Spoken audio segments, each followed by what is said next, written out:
La double question des économies d'énergie d'une part, mais aussi de la rénovation du toit et des murs. D'accord. Parce que mon toit, qui était très sale, je l'ai nettoyé avec des produits du commerce. Sauf que ce sont des ardoises en fibrociment teintées en surface.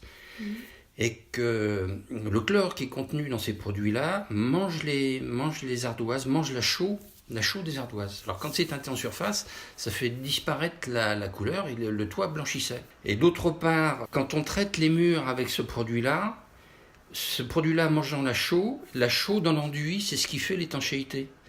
Ce qui fait que les enduits des murs perdent de l'étanchéité. J'ai vu ça avec le garage, parce que avant, j'avais pas d'eau dans le garage.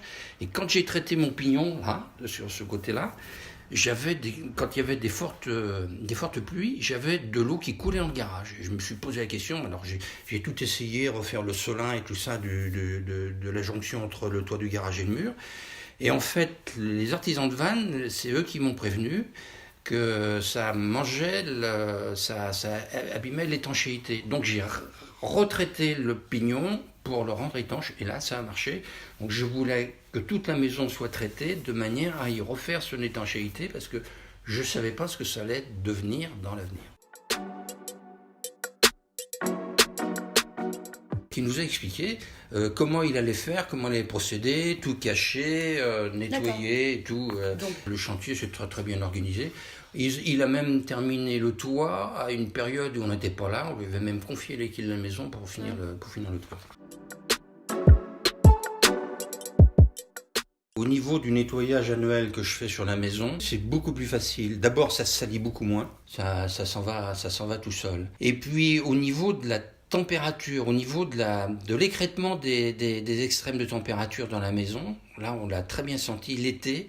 Avant, quand il y avait des températures, des grosses températures qui arrivaient subitement, tout de suite dans les chambres en haut, on était obligé de se mettre par-dessus le lit et garder la fenêtre ouverte. Alors que maintenant, avec le thermacote sur le toit et sur les murs, au moins pendant les 3, 4, 5 premiers jours, on n'a plus cet effet-là. Et moi, je vois, depuis qu'on a le thermacote, on a toujours gardé un drap sur nous, même avec des fortes températures. Et puis donc, en bilan annuel, surtout maintenant qu'on a le Linky, je le vois facilement, en bilan annuel, avant, on consommait en moyenne, sur toutes les années, il y avait des variations, en moyenne ça faisait 10 000 kW par an. Maintenant, depuis 3 ans et demi, on est à 8 000 kW par an. Ce qui fait qu'on est en gros sur un avantage d'au moins 15 à 18% en consommation électrique. On a une maison toute électrique ici. Le chauffage est électrique. L'année dernière,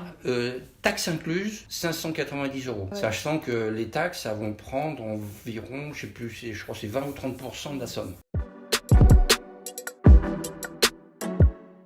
Si actuellement je faisais une maison, elle serait traitée thermacote intérieur-extérieur. Au niveau humidité, au niveau respiration des murs et tout ça, c'est un effet que j'avais pas du tout prévu au départ, que j'avais constaté avant le traitement, c'est qu'au niveau de l'antenne télé, en dessous, il y avait une grosse tache blanche qui était tachée en profondeur dans les ardoises, des fientes des oiseaux, des pigeons qui se mettaient dans l'antenne.